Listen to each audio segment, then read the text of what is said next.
I couldn't agree more that the emergence of teams learning together how to practice together emerged out of CPD. That's where that first came from. Learning together, to work together, to succeed together. Well, good morning and welcome to the Hat Rack. It's Dr. Bill McCauley. I'm the Associate Dean of Continuing Professional Development and Faculty Development at the Sherlock School of Medicine and Dentistry in London, Ontario. And today we're going to talk a little bit about something different. We're going to talk about scholarship or research in continuing professional development, which is activity that typically goes on behind the scenes for physicians in practice, might not understand the work that goes into the planning and the implementation of the education that they receive. And I thought it'd be interesting to invite a couple of experts in the field in Canada on research and continuing professional development. And so we're really to have with us today a couple of guests, Dr. Terry Soleas and Dr. Adam Gavarkovs. Terry is the Director of Lifelong Learning and Innovation from the Faculty of Health Sciences at Queen's University. Welcome, Terry. Thanks so much for having me, Bill. It's great to be here. Okay, I didn't say Terry's real name, which is Eleftherios. Oh, damn, he got it. Eleftherios Soleas. And I learned that because on his signature line, there's a listen to how I pronounce my name thing, so it taught me well. And Dr. Adam Gavarkovs. Adam is a PhD and a research associate at the University of British Columbia, CPD. Welcome, Adam. Yeah, thanks for having me, Bill. Great. So maybe we'll just start, if you could tell us a little bit about yourselves for our listeners, and included in that maybe a little bit about how you got involved in getting in CPD research. Terry, let's start with you. Thanks, Bill. I was in the first year of my PhD, and I had attended a couple of symposia as Queen's at that time was transitioning over to CBME, which we like to remind people that we tried to do first, and we did. I was at that symposium, and I asked apparently hard questions, and I didn't know this at the time, but I was asking hard questions of our dean, and apparently it impressed him more than it annoyed him, so I got offered a job as an educational consultant. That was 2015. I've kind of been working in faculty development since then, CPD since 2018. And kind of I bring a research bent with me pretty much everywhere I go. I'm a bit of a smart aleck.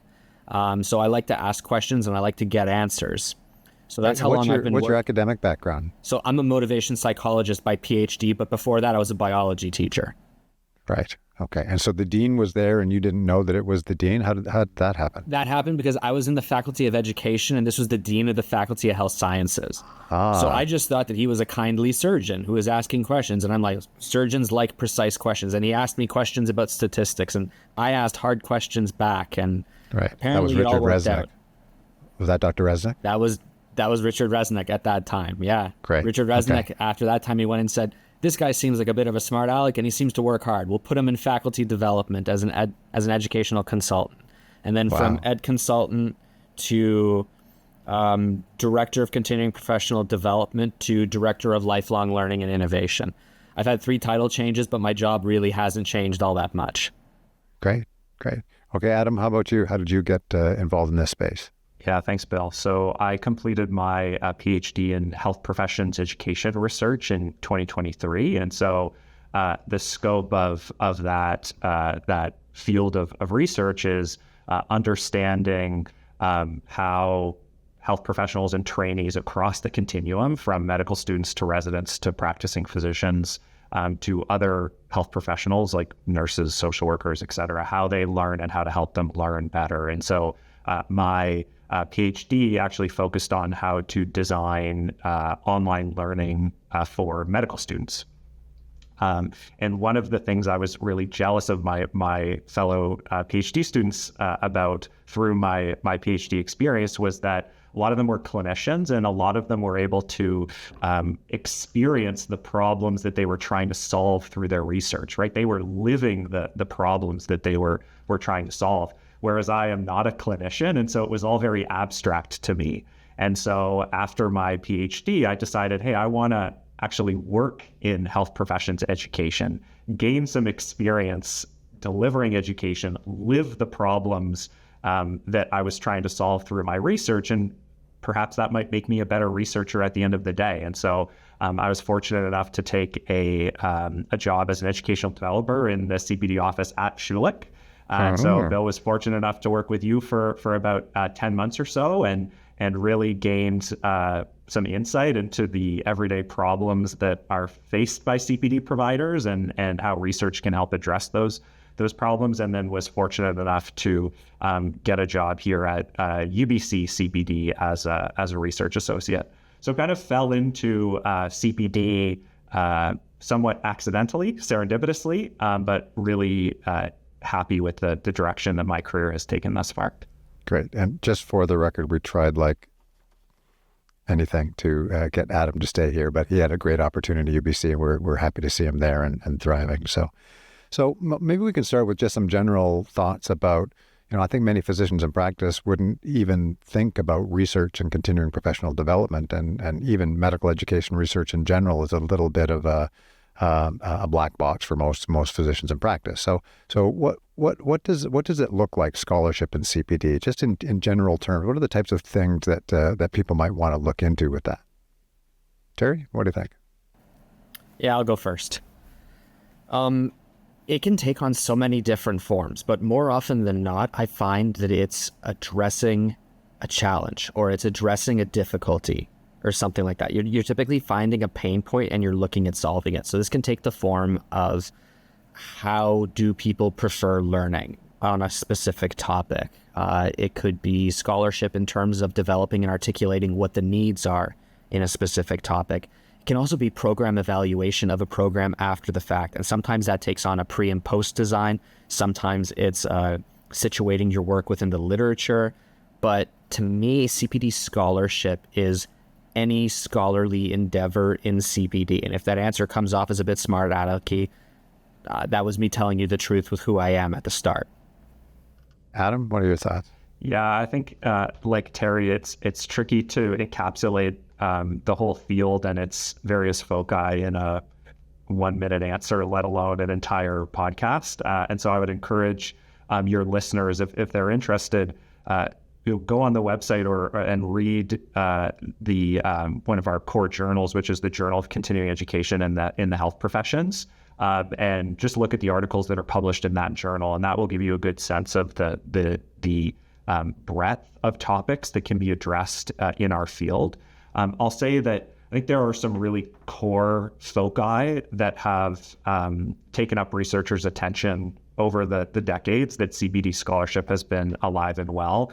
One is identifying the present and upcoming learning needs of health professionals that could potentially be addressed by CPD, right? So one that we're dealing with right now, I know Terry is very interested in, is artificial intelligence, right? That's just coming up on the horizon and is here. And so we need to understand, okay, what are the learning needs around artificial intelligence for physicians and other health professionals, and how might CPD play a role? So that would be one, just identifying the needs. And then the other really core research focus is, what CPD activities work for whom and under what circumstances, right? So depending on the learning need, how effective are different forms of e-learning or webinars or hands-on skills practice, and what are the boundary conditions around the effectiveness of those modalities. And to Terry's point, those two core foci are really meant to address practical problems, right? If you look at the CPD offices across Canada, what are they doing? Well, they're trying to develop CPD that addresses pressing needs amongst the health professionals that they serve, right? So they need to understand, what are they going to be developing CPD on, right? And then how do they develop CPD? What methods do they use to give health professionals the biggest bang for their buck in terms of learning? And so those are the two core foci. But again, there are lots of emerging areas that I'm sure we'll get into throughout this conversation. Things like supporting health professionals' well-being, just being one emerging area of focus. Yeah, I think one thing that's important to understand is it's a relatively new field. Research in general has been around for centuries in some form or another.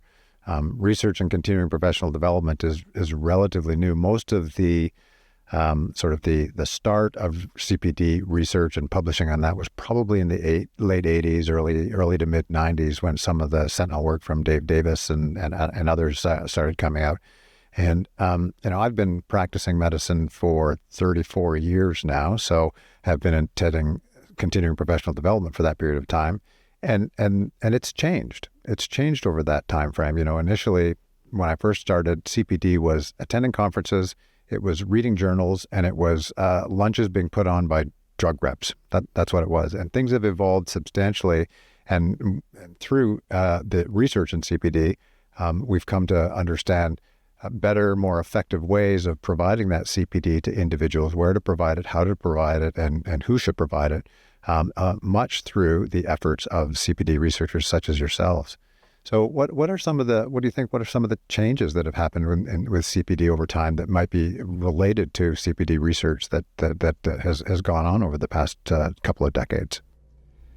Yeah, so I think to your the point you just made, Bill, there's been a greater recognition of the modalities or types of CPD that are most effective for building particular sets of knowledge and skills, right? And so we've shifted from a predominant focus on knowledge dissemination and knowledge updating through things like conferences and more passive forms of education to integrating more active forms of learning like hands-on skill practices and other workshops, and also embedding learning in the workplace itself.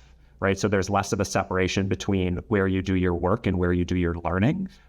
Those things are increasingly happening in the same place, and I think that's a positive change. And that's come from not only folks who, not only CPD researchers like myself and Terry, who are situated in this space, but also just experts in cognition, in learning, in education more broadly, who are lending their expertise and coming in to the CPD field and teaching us more fundamental principles about how people learn.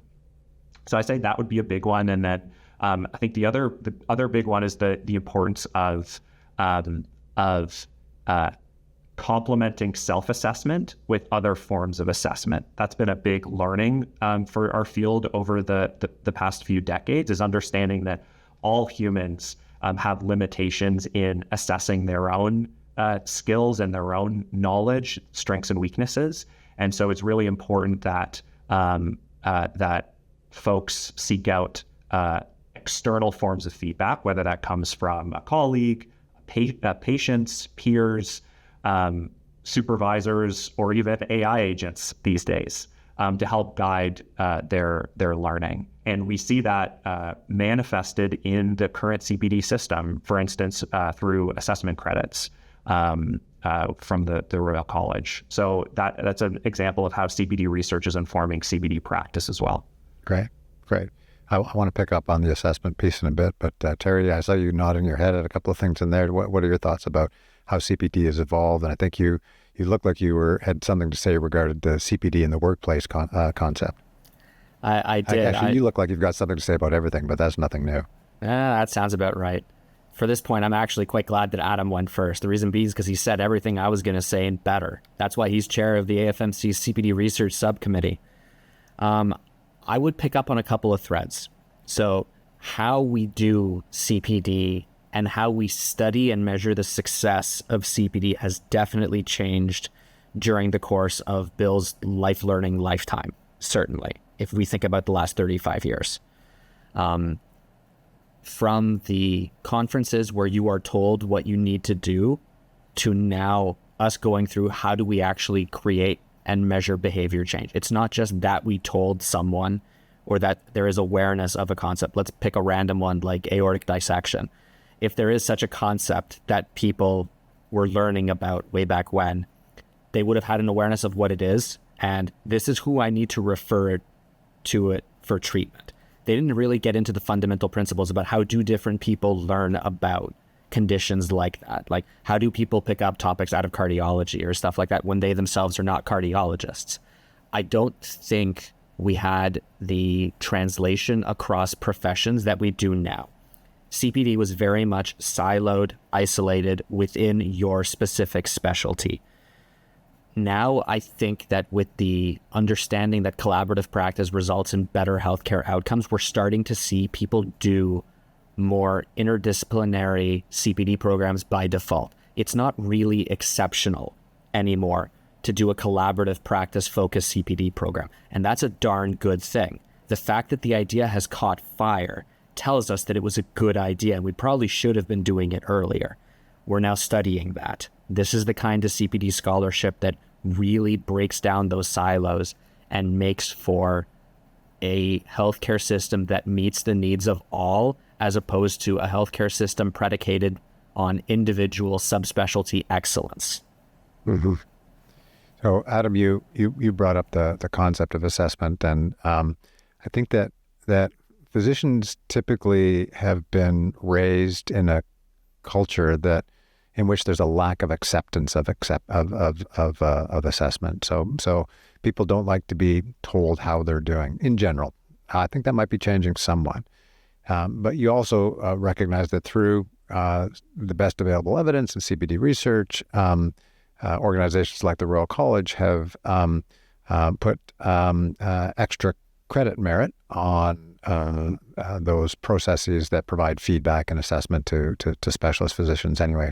And same thing for family doctors, where you've got certified assessment activities, and so they put extra value on that.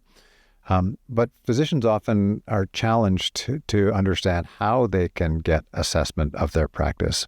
So what does CPD research tell us about that? What are the ways in which physicians can get meaningful assessment of their practice or their performance in order to help them to understand what their learning needs are? Terry, would you like to take this one, or would you like me to go? I can go for this one. Sure. Different programs tell you upfront what kinds of credits are in there, but that's only really half the story. The types of credits that you'll get for an activity don't really detail what is going to happen within the program beyond the mandatory requirements. So to me, the fact that self-assessment and the assessment credits, number one, there's a reciprocity between them where a family physician is able to actually claim a certain number of Royal College self-assessment credits as assessment certified credits in their program. And that's a degree of understanding that the programs are supposed to operate the same way. They don't in practice, but they're supposed to.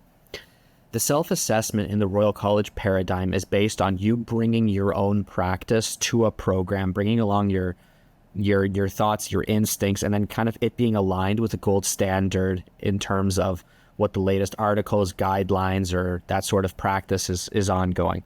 It's different than a simulation program where you're going through the motions and someone is able to say, actually, you're supposed to hold the scalpel this way when you're treating an aortic dissection or something like that.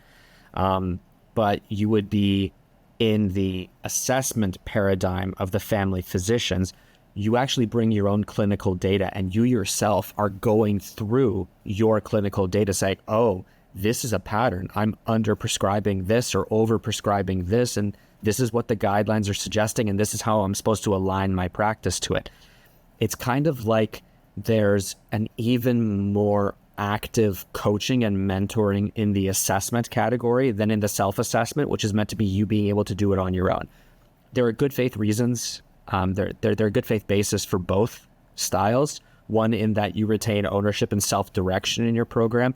And in the assessment category, the CFPC, I suppose the emphasis is more on the receipt of feedback from others in you then making the tune-up to your own program. It's a bit more of an active hand and involvement in people working interprofessionally and collaboratively in that way. Between the two, you can't go wrong. Both of them are great forms of learning that do an awful lot. And I think that the emphasis on this is moving from a more passive kind of learning where sometimes it goes in one ear and goes out the other and you don't get a chance to really use it, to something that's more active where you see this is a pattern in my practice that I can change, that I can do something better based on evidence.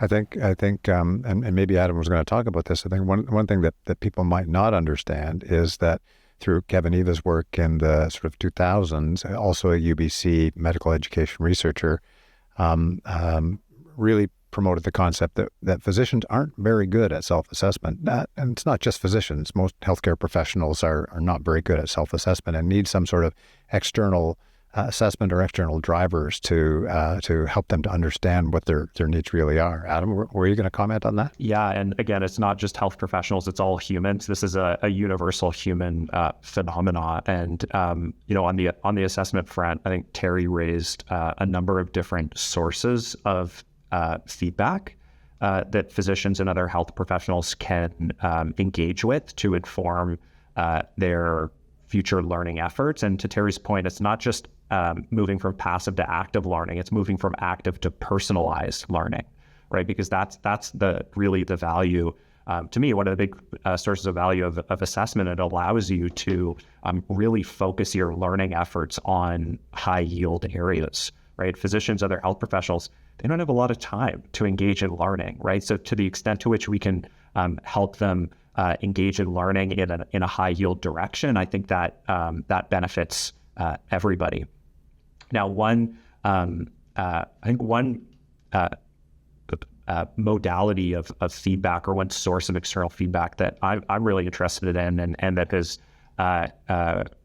gained some popularity in the field over the past couple of years is coaching, right? Because coaching provides not only beyond just a one shot of assessment, it's a longitudinal relationship with somebody where assessment is embedded within that relationship longitudinally, right? So you're talking about strengths and weaknesses and goals at the outset, and then following over time, it's seeing how your knowledge and your skills in those areas develops. So I think that's really valuable, that longitudinal element, and there is evidence coming out to support the value of coaching. And the other value of coaching for me is that it's hard to give good feedback, right? There is a science to providing good feedback and to taking that assessment and communicating it in a manner that is not threatening to the receiver of feedback, and that actually can be incorporated and used moving forward. And coaches in the coaching programs that have been evaluated in the literature are trained on how to give good feedback. And I think that's a really important part of the assessment process, is actually communicating that external assessment in a manner that is respectful and that is usable for the learner. Yeah, I think you're bringing up an interesting parallel between therapeutic medicine and medical education, and that's that it takes a while for innovations in therapy and diagnostics to make their way into the mainstream. And coaching is something that's talked a lot about in medical education, and it's slowly working its way into the medical education sphere. And it's going to take a while before physicians in practice are able to benefit from that. But I think you're right. It's definitely going to happen. I wonder if either of you are able to provide some real-world examples of CPD research that has led to meaningful change in how physicians learn or practice. We've touched on a couple maybe, but are there any other sort of concrete examples of how CPD research has led to change in the way that education is presented or experienced by physicians? Yeah, I think there are a few macro examples that have really changed the trajectory of CPD and the CPD that we offer. And I think we've touched on the main ones, right? So one is this recognition of the importance of external sources of assessment, and that's now manifested in assessment activities being more valued by the Royal College and the CFPC. And then the other is the recognition of more active forms of learning as being effective, and more workplace embedded forms of learning as being more effective. That would be a second. And then the third trend, which Terry touched on, and again, these are three macro trends, is the shift from delivering continuing professional development to individuals and moving to teams or groups of individuals. Because if healthcare is being delivered by teams, we should be supporting the development of people in teams, not just as individuals. So those would be the macro trends that are supported by best available evidence in education and learning and cognition and so forth. And then there are lots of micro examples of specific interventions that have been effective and that highly systematic research methodologies demonstrate as effective, that can then be scaled up and taken up by other CPD offices, not only in Canada, but in the US as well. So for instance, we have evaluated here CPD interventions, including e-learning modules that have a demonstrable effect on practice behaviors, like prescribing patterns. And that sort of research provides support for those programs to not only continue in their current form, but be taken up by other CPD offices serving other populations of health professionals. So I think it's informing like the macro trajectory, but also on the day-to-day, like what are the programs that we are offering? It also informs that. I was going to touch on the team-based one, and that's I couldn't agree more that the emergence of teams learning together how to practice together emerged out of CPD. That's where that first came from. Learning together, to work together, to succeed together. The other one that I wanted to touch on, and Adam hit on all the big macro ones, I would say that are immediately on my mind. I'll go small scale for a second. We're starting to see a change in how people want to learn on specific topics. We thought it was topic selection. I actually think it's more driven as an act of well-being that people wish to learn topics with their peers sharing space, whether that is live in virtual setting, but preferably in the in-person setting. People want to be learning with their peers. After a hard day's EMRing, spending all that time on that EMR, staring at that screen, making sure all the details are in there, I'm not sure how many people are like, I would immediately like to learn all the rest of my stuff by staring at my screen also. I think that we're starting to see people vote with their feet with the types of programs that they're attending and the types of programs that they are saying, this is changing my practice, with ones where they're learning with and from each other in the in-person setting, I would say. The asynchronous setting is starting to feel, when it's used poorly, I think it's starting to feel as part of the problem. I think it's starting to contribute to burnout. And I think there's a recognition tacitly in the field and in the majority of CPD offices and CPDers that some topics just need to be taught in person, that they're actually rejuvenating when they're in person and people can actually learn as a team, as compared to when they are learning in isolation, further contributing to loneliness, burnout, exhaustion, compassion fatigue, these trends that we first started to see out of the pandemic. If the pandemic were to have a silver lining, it's that CPD has had to become more agile to fit the life of the people, and I suspect this could have done a lot of good even before the pandemic. So I want to pick up on the learning from each other piece, because I think that's something that's, and you were talking, I think you were talking for the most part with respect to formal learning, but the other learning that most physicians do quite regularly is that informal learning that they learn from each other day to day in the clinic, in the OR, in the emergency department, from each other, from other healthcare providers. And I think if you ask most physicians about, what's the last time that you made a meaningful change in your practice, they probably will draw it back to something that they've learned from a colleague.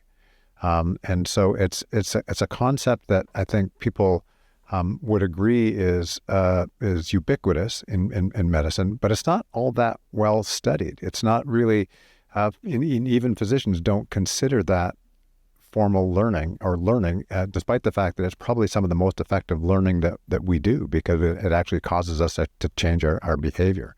Do either of you have thoughts on that, or if there's any emerging literature or research on that sort of point of care learning that takes place all the time?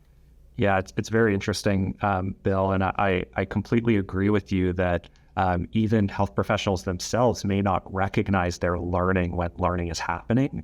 For instance, I was completing a study currently in interviewing health professionals, and one of the questions I ask is, hey, can you tell me about all of the learning experiences that you've had over the last little bit? And interview after interview, they really just talk about the formal learning that they've engaged in, offered by CPD providers like UBC CPD. They don't recognize or report on the interactions with colleagues as instances of learning. And I think there is certainly work being done in this area. I'm not sure if it's being done in the quote unquote CPD literature, right? There is a huge literature on workplace learning in general that really focuses specifically on how folks, not only practicing health professionals, but residents, medical students, nursing students, and so forth, how they learn in the workplace. And that literature is developing some more sophisticated understandings of how that process happens. But to your point, yeah, I'm not sure if that's that literature is being published in CPD journals or is being looked at by CPD researchers. One of the practical challenges, because research ultimately has to bump up against the practical realities of actually doing the research, is that both Terry and I are situated within CPD offices that deliver formal education. And so when you think about the research opportunities that are most accessible to us, it is that formal learning, right? And actually going in and understanding those informal instances of learning, it's more logistically challenging from a research perspective. So I think that might explain the historical focus on formal versus informal embedded workplace learning. But I think to your point, Bill, that's something we're going to have to get over, because to your point, it's such an important part of the overall learning landscape for physicians and other health professionals. Well, maybe we've planted a seed for the no doubt thousands of CPD researchers that are listening to this podcast right now. Terry, do you have any comments on that? I agree quite a bit. I think that going back to that conversation we were having of what actually is CPD scholarship, I think that's also going hand in hand and having its renaissance, because we're starting to actually count all of the things that are in fact CPD instead of what our narrow view of what CPD actually was. So we're starting to see more, I hate to use the term new age, but let's just say products of new technology that create new kinds of scholarship, that create new kinds of scholarly endeavor, that creates new kinds of sharing what we have learned. We didn't used to be able to document that before. And of course, there's also the hidden curriculum of what counts as CPD and what is not. I suspect that if most people wanted to double the amount of CPD that is done, they just have to label more things as CPD. Being like, you're at M&M rounds. This is CPD. You are at departmental rounds. This is CPD. You are reading articles, opinion pieces, and watching videos on YouTube where people are demonstrating new techniques or approaches or discussing issues. That's CPD. And you can study these new types of adult learning and these new types of pedagogy, and you can study them as CPD. I suspect things started getting labeled as CPD research in the 80s. There are things that Adam and I would look at in the 1900s, in the 1800s, when people were discovering things. We would say, that was CPD. We don't like the ethics of it, but that was CPD research of some kind. Or that's not a safe learning environment, but that was CPD. We can see how far the science has come when we look back at its origins of how people maintain their competence post-graduation. Great. So thank you for bringing that historical context into it, because from history, I want to move to the future. And maybe, I know both of you have got some thoughts about where CPD and in particular CPD research might be going. What are the hot button items that really sort of get you excited about being in this field? Terry, should I just open the floor up for artificial intelligence? Oh, hell, please. Okay, please. I'm opening the floor up for you. Okay.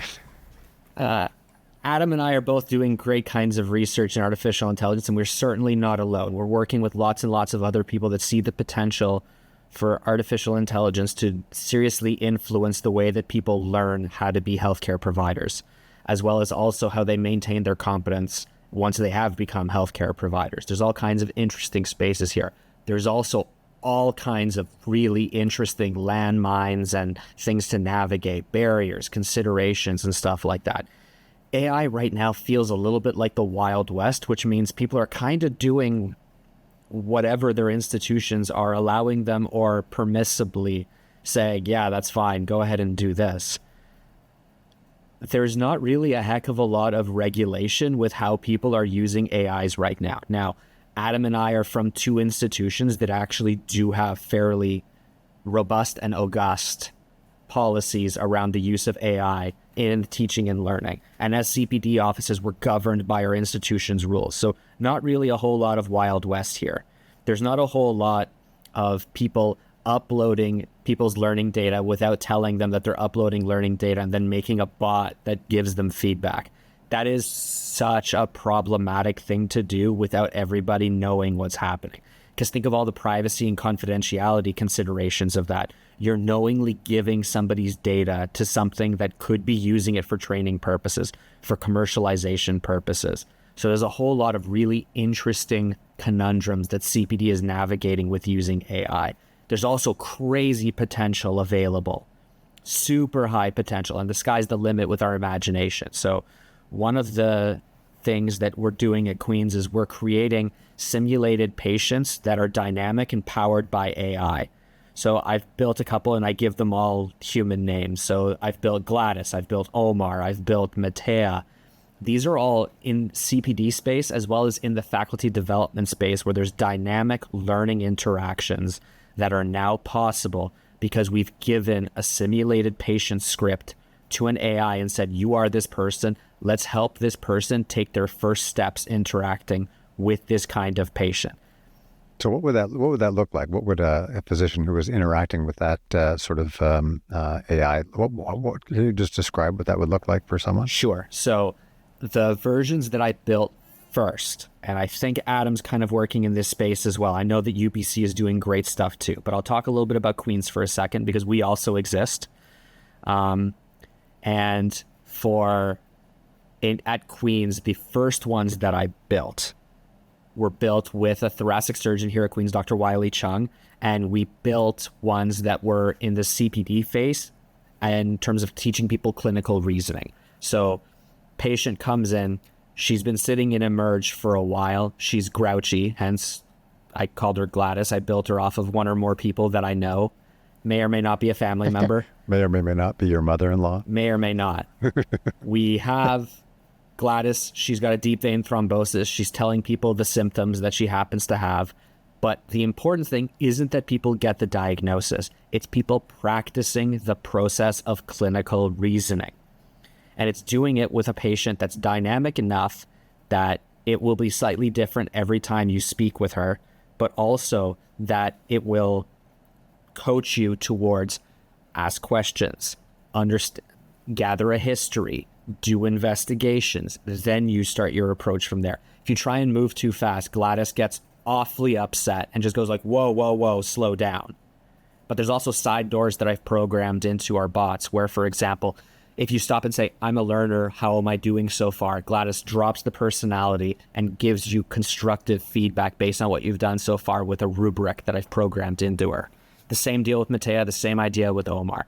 People are using this to create dynamic learning interactions so that people can have these simulated, safe first interactions when they're learning these hard topics. So you can handle really, really difficult and tricky topics in this way. Clinical reasoning, the transition from active treatment to palliative care, navigating transphobia, homophobia, acts of racism. You can program these into bots to give people a chance to practice the vocabulary.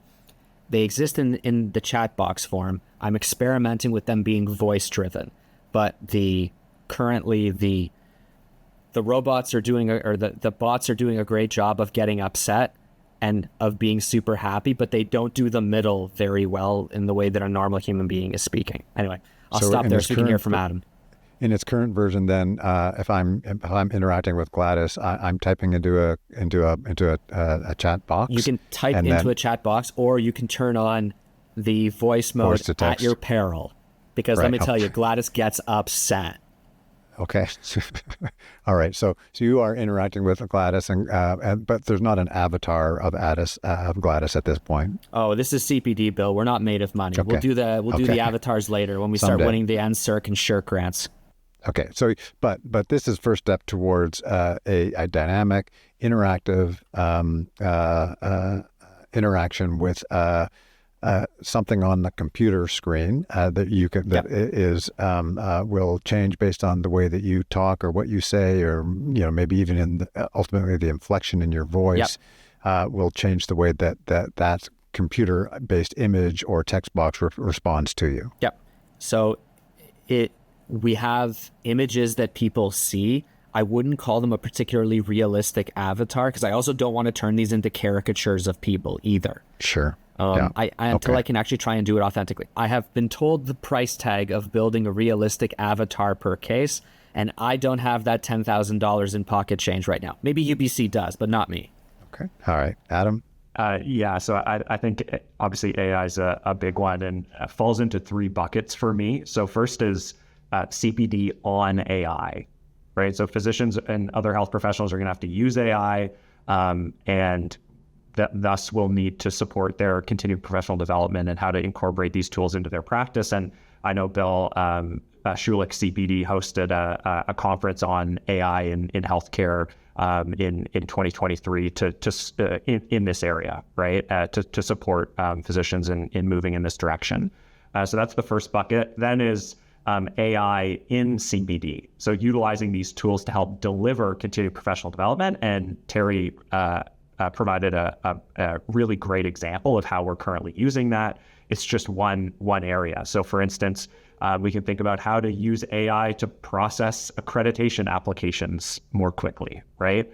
So that could be another example. And then the third is AI to support research, because as we've talked about, research requires rigor and a systematic approach, but is timely and costly in many ways. And so we can think about how to utilize AI to support research and potentially make studies more feasible. So for instance, one way is that I'm currently experimenting with some colleagues is using AI to score assessments as opposed to using human raters, and requires a lot less time, and the validity of that is currently under investigation. Another is using AI to support literature reviews, which is a really important part of any study, and actually literature reviews are studies in themselves when done systematically. So that's AI, right? There are three buckets, and both Terry and I and others are working on projects across those three buckets. Did you include in those buckets sort of practical uses of AI for physicians and personalized learning? Yeah. So and I think that to me would fall in that second bucket. But yeah, I think that's a huge opportunity for us to look at with a research and scholarship lens, is how can physicians and other health professionals use generative AI tools like ChatGPT to guide their learning, right?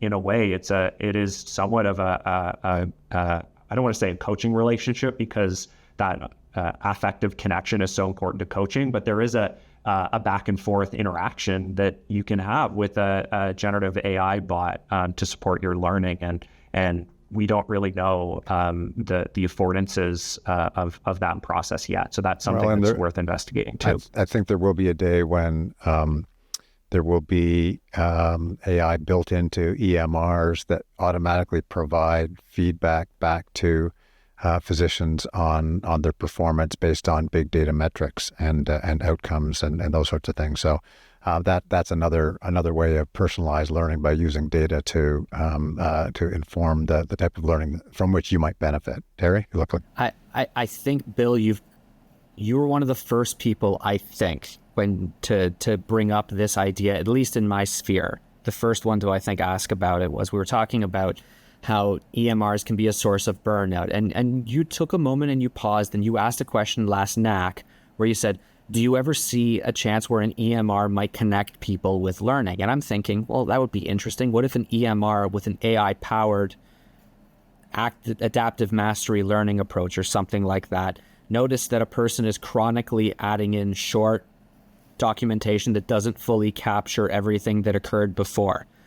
What about if that EMR suggested, have you considered a course on documentation, and give like a 1.5 minute primer on documentation that might actually help that? And the AI might actually be suggesting that, saying, have you considered this?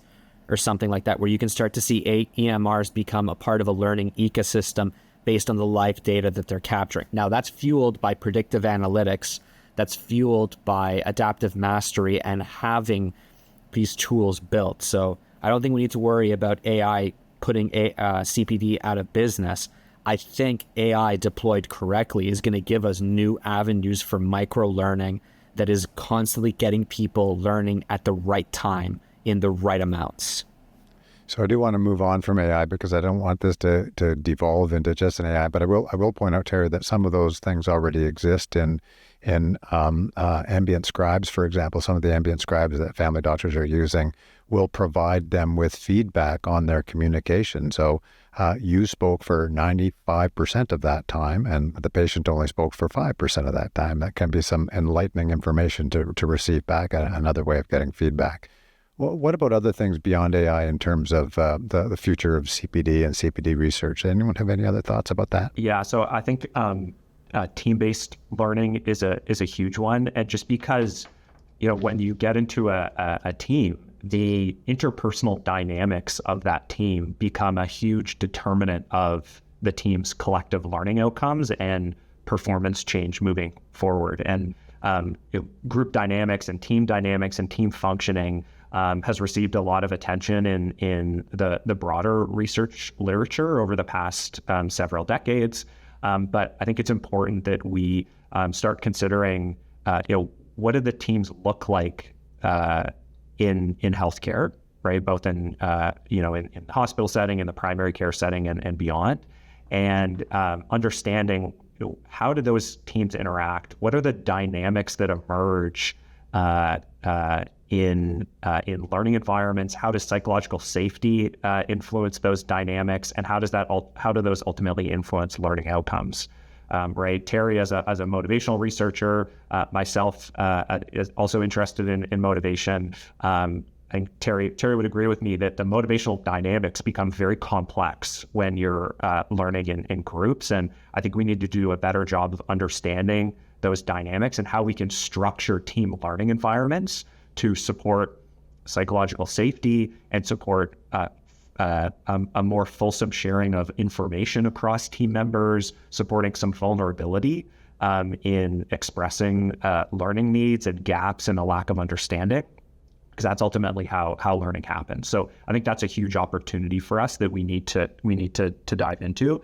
And then I think the other one is understanding the relationship between CPD and well-being. Right, traditionally, the value of CPD has been quantified in terms of its effect on knowledge, skill, and provider behavior change. But I think we in the CPD field recognize that in many ways, CPD can be a source of professional satisfaction, right, and can help health professionals connect with others. To Terry's earlier point. Or could potentially be a source of burnout, right? If it's just one more thing on their priority list. So I think we need to continue to expand what we think of as the value proposition for CPD beyond just knowledge and skill and practice change to something that is potentially a source of well-being and is keeping health professionals in their practice. All right, and I think that is so great, and it's where the national education colleges need to get on board with recognizing the true learning that happens, so that physicians aren't just completing a tick box exercise by saying that they've attended this, and this, because of those are things that sometimes they do because they have to do as opposed to what they want to do, and not recognizing the importance of the learning that goes on all the time that physicians enjoy. So I'm mindful of time here. I'm going to wrap up. I mean, we call this the Hat Rack because what we'd like to do is give listeners something that they can hang their hat on. And so maybe, Terry, I'll start with you. Do you have any thoughts of sort of take-home messages about CPD research and how it's influenced education over time, or any other aspect of CPD research that you can hang your hat on? I think that the big takeaways from the conversations that we're having and the ones that are happening across Canada right now and beyond is an understanding that CPD is broader than we initially thought, that it happens in more places than we initially thought, and it happens and influences more kinds of people more deeply than we ever thought. We're starting to design CPD that meets people where they are, that enhances their healthcare proficiency in the situations that they practice care, as opposed to trying to bring people to an imaginary standard that exists. People's practices are so varied that CPD that is effective meets them where they are, provides them tools where they can take leadership in their own learning. And that's the kind of CPD that we're starting to see.